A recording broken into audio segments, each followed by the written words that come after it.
One of the 15 effective strategies that Marty just told us about was service learning. Service learning is a wonderful process that we can use to engage students and get them excited about learning. Now, service learning includes a process, and you can see on slide number 10 that there are several steps to this process. The first was in his investigation. The second, planning and preparation, action, reflection, and then demonstrations of results and celebration. The service learning process is not a linear one, it is cyclical. Now you can see that each of the steps are numbered, however, the steps go round and round. For example, students can begin the service learning process by doing some investigation, then some preparation and planning.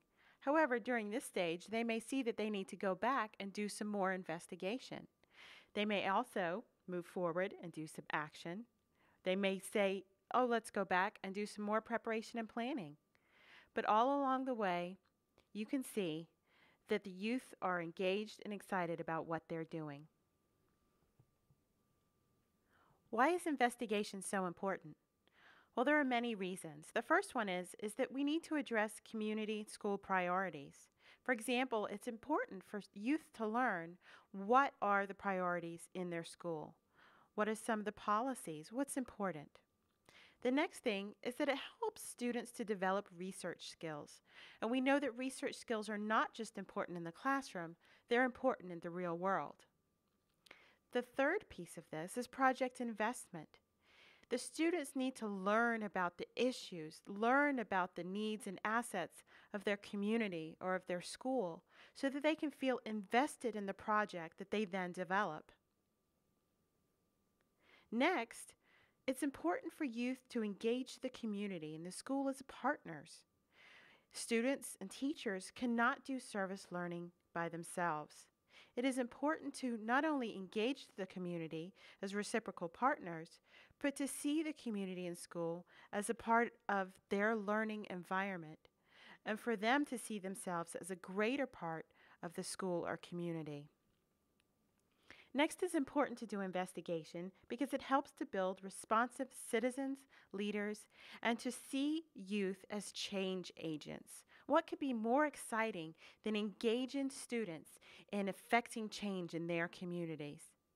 We want students to see themselves as important in the community and in their school today, but to see that they have a future as a citizen of that community or as that school later on.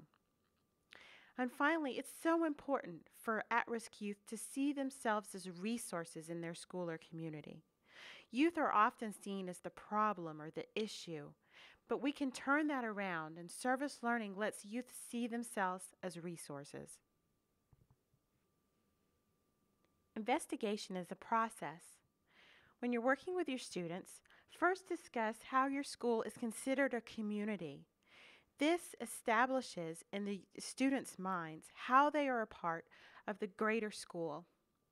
Next, we need to look at which part of the community the students wish to serve. Are they going to serve the school as a whole? Look at just a specific grade level? Or are they going to look at a project that involves their peers? They need to then assess the school and student needs, and they'll do this based on media reports, interviews, surveys, walkabouts.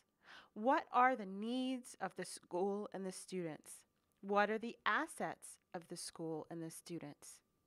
And finally, the school and the students can then select needs based on the criteria. Is it important to them? Are the students interested in it? Can we do this?